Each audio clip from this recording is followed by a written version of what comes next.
ജുബൈറോടെ വീട്ടിൽ ഫുഡൊക്കെ ഉണ്ടാക്കുമ്പോൾ തന്നെ സെറ്റപ്പുകളെല്ലാം ഉണ്ട്. അപ്പോൾ രാവിലെ തന്നെ എണീറ്റ് ചായ ഉണ്ടാക്കുകയാണ്. ചായ ഉണ്ടാക്കിയിട്ട് ഞാനും ജുബൈറും ഇങ്ങനെ കുടിച്ച് കുറച്ച് നേരം വർത്താനം പറഞ്ഞാൽ മിച്ചറൊക്കെ ഉണ്ടായിരുന്നു. മിച്ചറൊക്കെ തന്നെ ഇങ്ങനെ കുടിച്ച് മൊത്തത്തിലൊരു മടിയുള്ള ദിവസം ഇനി.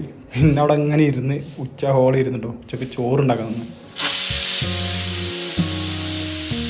കുക്കറിലൊരു കൂക്കി കഞ്ഞി പോലെ വെച്ചിട്ട് അതിൻ്റെ കൂടെ മുട്ടയും കടലയൊക്കെ ഇട്ടിട്ടൊരു പരിപാടി. പിന്നെ നമ്മൾ കൂടുന്ന അച്ചാറൊക്കെ ഉണ്ടായിരുന്നു, അതൊക്കെ വെച്ചിട്ടാണ് ചോറ് കഴിക്കുന്നത്. ചോറ് കഞ്ഞി എന്നൊക്കെ പറയാം, ആ രീതിയിലുള്ളൊരു ഫുഡ് തന്നെയാണ് നമ്മൾ രണ്ടുപേരും കഴിച്ചത്.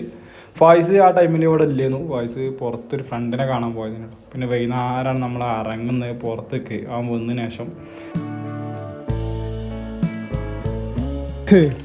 6:45 രാവിലെ നീച്ചിട്ട് ഓരോരോ പരിപാടി ഇങ്ങനെ ഇറങ്ങാൻ നേരമാവും. എന്താ ചെയ്യുക?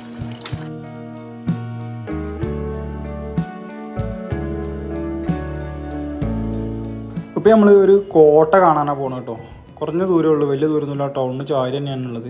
ഹാരിപ്രഭാത് എന്നാണ് പറയുക. അവിടെ നിന്ന് നോക്കിക്കഴിഞ്ഞാൽ നമുക്ക് ഈ ടൗൺ മൊത്തമായിട്ട് കാണാം. നമുക്ക് മുകളിൽ നിന്ന് നല്ലൊരു വിഷ്വൽ കിട്ടും.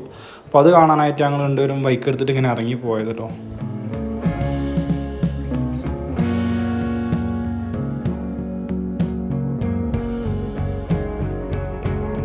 ഞങ്ങൾ ടൈമിംഗ് ഒന്ന് പാളി. രാവിലെ 8 മണി മുതൽ 6 മണി വരെ അങ്ങോട്ട് വിസിറ്റേഴ്സ് അലൗഡ് ഉള്ളൂ. പക്ഷെ അവിടെ ഒരു മലയാളി പട്ടാളക്കാരൻ കണ്ടിട്ടു. മൂപ്പര് പറഞ്ഞു മുകളിൽ കയറിക്കോളി, പക്ഷെ ഉള്ളിൽ കയറാൻ പറ്റില്ല എന്ന് പറഞ്ഞു. അങ്ങനെ ഞങ്ങൾ മുകളിൽ കയറിയാണ് വ്യൂ കാണാൻ പറ്റുമെന്ന് അറിയാൻ വേണ്ടിയിട്ട് കയറി പോയതാണ്. ഈ റോഡ് എന്ന് പറഞ്ഞാൽ ചെറിയ ഓഫ് റോഡ് മാതിരി കുറേയൊക്കെ പൊളിഞ്ഞ റോഡാണ്. പിന്നെ അതേപോലെ തന്നെ കുറേ ചുരം കയറി പോകുന്നുണ്ട്. വളഞ്ഞ് അങ്ങനെ പോയിട്ടാണ് മുകളിൽ എത്തണത്. നമ്മളവിടെ നിന്ന് വന്നപ്പോൾ ഉള്ളിൽ കയറാൻ പറ്റില്ലെന്ന് അറിയാം ടൈമിങ്. പക്ഷെ ഇവിടുന്ന് ഒരു വ്യൂ ഉണ്ടായിരുന്നു, അത് കാണാനായിട്ട് വന്നത്. അപ്പോൾ ഇവിടെ ഫുള്ള് മരങ്ങളെ കൊണ്ട് മറഞ്ഞിക്കാണ്. അവിടെ ഇങ്ങനെ ശ്രീനഗർ പിന്നെ അവിടെ നിന്ന് ഇറങ്ങി ശ്രീനഗർ ടൗണൊക്കെ ഒന്ന് ചുറ്റാന്ന് ഇങ്ങനെ അവിടെ നിന്ന് ഇറങ്ങി പോകുന്നപ്പോൾ ഗുരുദ്വാര കണ്ടിട്ടു. ഗുരുദ്വാരയുടെ മുമ്പ് കൂടെ അങ്ങനെ പോയി.